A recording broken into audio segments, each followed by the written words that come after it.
I knew that in order for me to grow, I was going to need to be able to evolve. I needed to change my brand.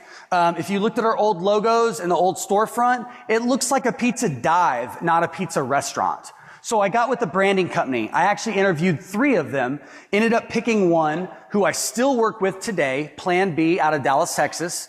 And they came in and helped me really get the store better. They basically were a jack of all trades. They did interior architecture, exterior design, as well as logo work. So I didn't have to go out and find all these different companies. It was just a one-stop shop.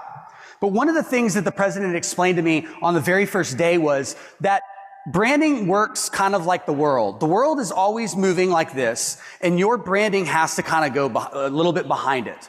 So the idea of branding your restaurant one time, that really doesn't work, because eventually you will become outdated, and your new competitors, well, they're already jumping on with the newest thing. So you have to constantly evolve to stay up with your competition so that you can remain top of mind in your customers' minds.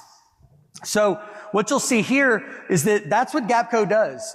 Obviously we've got branded boxes, but we also brand our water bottles, because we believe that anything we can get inside of a customer's home, such as even our pens, that is just one reminder of Gapco. Somebody can walk into a house and see that in a fridge and say, hey, I haven't been there yet. How is it? So we look at anything we can do to get in the face of our customers. That's what we're going to do. Most recently, we even started doing plastic to-go bags. This was a big challenge for me to find a company that could do it custom. We did lock down a company that could, and now we even have our bags. And in today, with third-party marketing and Uber Eats and all these, I think your to-go bags need to be branded. But look at even our table numbers. We don't want the generic numbers. Remember, we also live in a time of Instagram and Facebook. People are taking photos all the time. So anything that's going to be on that table, you really want that to be branded. When it comes to our big designs, such as our pizza box, at Gapco, we believe in changing that every 2 years. And I know that's intense to some of you guys might think about that. We spend a ton of time on our design, but that's how you get out your new imagery. That's how, your logo, new updates that you want to do. You have to always kind of be tweaking it. It's not about going away from your logo permanently. It's just about adding new details to it. And as you do that, you're evolving and you're changing. And that's going to keep your customers interested in your brand for a long period of time. And it's great. It's great when they notice, and it's great when they walk up and they tell you. And I can tell you firsthand, that's what happens to me regularly. People walk in and they say, dude, what are you doing? This looks freaking great. And I tell them, well, I have a branding company. I have a creative director. We work hard on making these things happen. So after I had my pricing was right, I rebranded my restaurant. We were making good money now. I had employees I was taking care of. The next thing that I knew I needed to do, and I say this, it's really kind of like find the team to build the dream.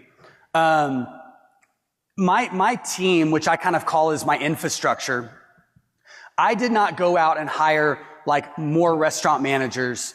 I wanted to go out and find a team that kind of works in an office, that more or less aligns me kind of with a corporate mentality. People that are taking care of the deposits. I'm not running to the bank to do my deposits anymore, nor are my managers. I want them focused on the operation. I brought in an office admin. She took care of my books. She took all of that off me. One of the things that I learned, especially in the Goldman Sachs program, and a lot of owners do this, but when you find yourself doing a job, try to see who you can delegate it to. Because if you are not delegating your responsibilities, then you're not going to be able to grow the restaurant the way you want to grow it and as fast as you want to grow it.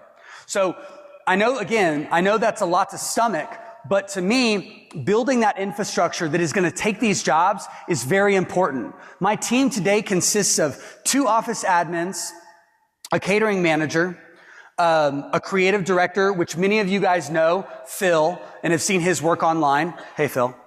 And Blaine, our new director of operations. Bringing on a team of that size, I spend over $200,000 a year on that team. Again, a lot of people would look at that and say, what are you doing? But to me, I'm trying to grow in the office before I grow in the units.